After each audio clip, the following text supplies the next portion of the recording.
The Mystery of BELICENA VILLCA. First Book. The Disappeared of Taffy Del Vale. Chapter 6. The matter intrigued me, and, even if I doubted that there was some advance, I decided to obtain all the possible information of the crime. When Officer Maidane and I discussed about the probable affiliation of the bejeweled rope, I agreed with Maidane to give him a Masonic publication to compare the similarity, only external, of the medals to some jewels destined to rituals of different grades of that organization. At that moment, I wasn't thinking to comply with such promise, when I made a desperate intent to convince the policeman of the ritual character of the murder, noticing that they evaded the bundle and searched a rational solution which, in my opinion, not existed. Now I was thinking to make use of it as an excuse to obtain information. I took a look at the 3 enormous tomes of the Masonry Dictionary in the library of the university, and I went to the police headquarters. In Salta, this one is located in an old colonial edifice next to the town cabildo, in front of the main public square, adorned and provincial. I parked the car next to a parking meter, many blocks far away from my destiny, and I walked through the street Belgrano, to the center.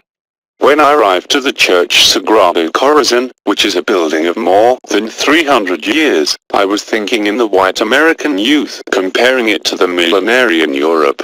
Even though here were no constructions 400 years ago, we shudder of the secular, which we feel remote and ancient. I was only missing to transit through the street of La Recover, with those centenarian arches, beneath which someone can drink a coffee or read the news or just contemplate the high hills that surround the Lume Valley. I crossed many passages of gloomy aspect, until I found a crown doored by a glazed placard which barely allowed to read, General Office of Investigations.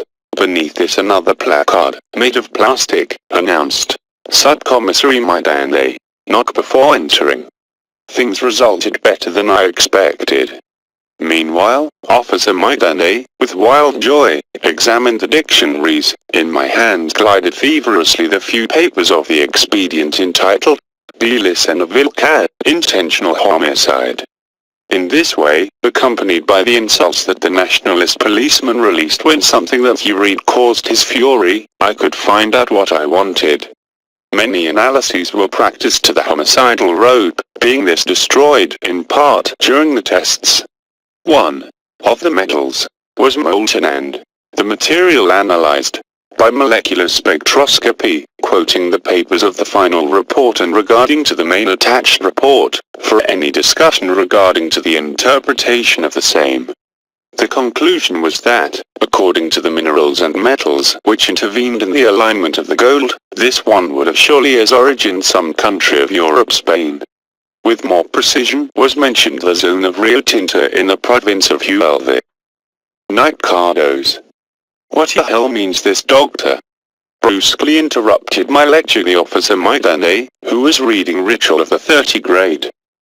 It is a Hebrew word which means very saint.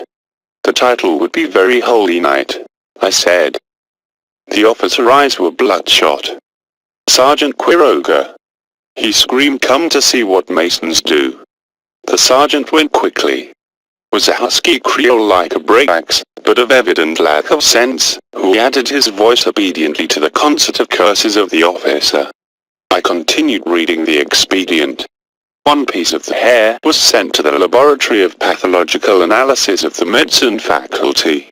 The report, dispatched by the university, indicated that the hair was human, possibly of a woman. The substance utilized in the dyeing was just grit of burned lime, with some acid vegetal juice to decrease alkalinity. But the most serious thing was that the university could certify the race that belonged to the hair of the woman. The oval section of the studied hairy fibers left no doubt white race. The other races have hair of round section, according to the specialists.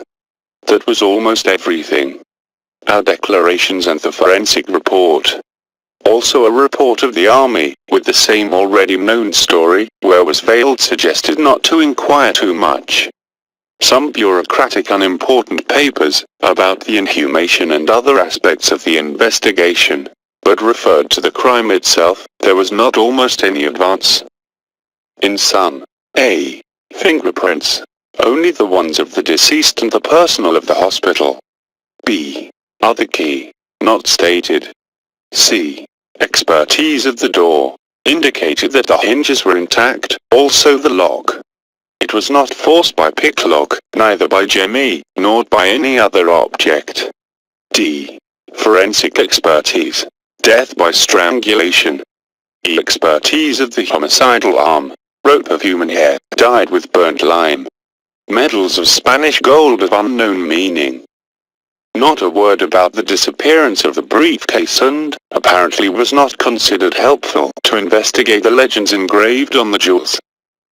Jewish dogs, screamed the officer, who was reading the article Jesuit where was a picture entitled The Society of Jesus, seen by the masonry where can be appreciated, among innumerable symbols of every type, the general superior of the Jesuitical order seated over a mountain made of skulls, where also appears the cross of Christ.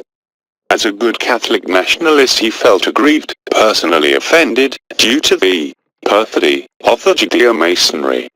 I didn't believe convenient to clarify him that the Society of Jesus created, in the 19th century, the Scottish Rite of the Royal Arch, which was finally included to the Great Eastern English of the ancient and accepted Scottish Rite. Since then, both organizations established permanent contact points. Unfortunately the proof is at side today, considering the aristocratic Marxism that sustains the Jesuit thinkers. It would be ridiculous to admit the existence of an international synarchy and believe that the Roman Church, temporal organization, is exempt from their control. But would be worthless. The officer would have not accepted this reasoning. I took the heavy tones and said goodbye to the subcommissary Maidane. Goodbye, officer. If you need me you just have to call to the hospital. But doctor, I appreciate the collaboration that you have given us.